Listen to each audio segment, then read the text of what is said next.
ಎಬ್ಬಿಸ್ಬಿಟ್ಟಿತ್ತು. ಆ ಆತ್ಮಗಳನ್ನು ಎಬ್ಬಿಸಿದ್ದರ ಪರಿಣಾಮ ಶರ್ಮಾ ಕುಟುಂಬಕ್ಕೆ ತುಂಬಾನೇ ಘೋರವಾಗಿತ್ತು.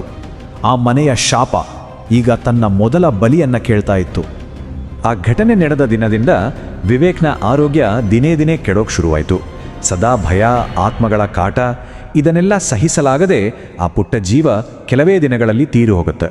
ಮಗನನ್ನೇ ಕಳ್ಕೊಂಡ ವೀರೇಂದ್ರ ಆ ಶಾಪಗ್ರಸ್ತ ಬಾವಿಯನ್ನ ಸಿಮೆಂಟ್ ಹಾಕಿ ಪೂರ್ತಿಯಾಗಿ ಮುಚ್ಚಿಸ್ಬಿಡ್ತಾರೆ.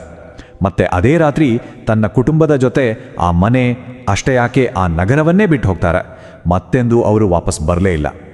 ಸೊ ಬಾವಿ ಮುಚ್ಚಾಯಿತು, ಕುಟುಂಬ ಕೂಡ ಹೊರಟೋಯ್ತು, ಇನ್ನು ಕಥೆ ಮುಗೀತು ಅಂತ ಎಲ್ಲರೂ ಅಂದ್ಕೊಂಡ್ರು. ಆದರೆ ಆ ಮನೆಯ ಭೂತದ ಕಥೆಯಲ್ಲಿ ಇನ್ನೊಂದು ಕೊನೆ, ಮೈ ಜುಮ್ಮನಿಸೋ ಟ್ವಿಸ್ಟ್ ಬಾಕಿ ಇತ್ತು. ಬಾವಿ ಮುಚ್ಚಿದ ಮೇಲೆ ಬ್ರಿಟಿಷ್ ಸೈನಿಕರ ಕಿರುಚಾಟ ನಿಂತು ಹೋಯ್ತು ನಿಜ. ಆದರೆ ಅಲ್ಲಿನ ಜನ ಹೇಳೋ ಪ್ರಕಾರ ಆಮೇಲೆ ಮಧ್ಯರಾತ್ರಿಗಳಲ್ಲಿ ಒಂದು ವಿಚಿತ್ರ ದೃಶ್ಯ ಕಾಣಿಸೋಕೆ ಶುರುವಾಯ್ತಂತೆ. ಮುಚ್ಚಿದ ಬಾವಿಯ ಮೇಲೆ ಒಬ್ಬ ಚಿಕ್ಕ ಹುಡುಗ ಕೂತು ಕೆಳಗೆ ಕಲ್ಲು ಎಸೆಯೋ ಹಾಗೆ ಆಟ ಆಡ್ತಿದ್ದಂತೆ.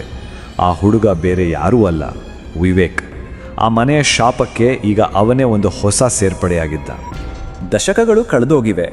ಹಾಗಾದರೆ ಇವತ್ತು ಆ ಮನೆಯ ಸ್ಥಿತಿ ಹೇಗಿದೆ? ಆ ದಂತಕಥೆ ಜನರ ಮನಸ್ಸಲ್ಲಿ ಇನ್ನೂ ಜೀವಂತವಾಗಿದೆಯಾ?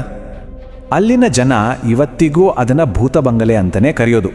ಆದರೆ ಒಂದು ಇಂಟ್ರೆಸ್ಟಿಂಗ್ ವಿಷಯ ಅಂದರೆ, ಇತ್ತೀಚೆಗೆ 2020ರಲ್ಲಿ ಎ ಸೂಟೆ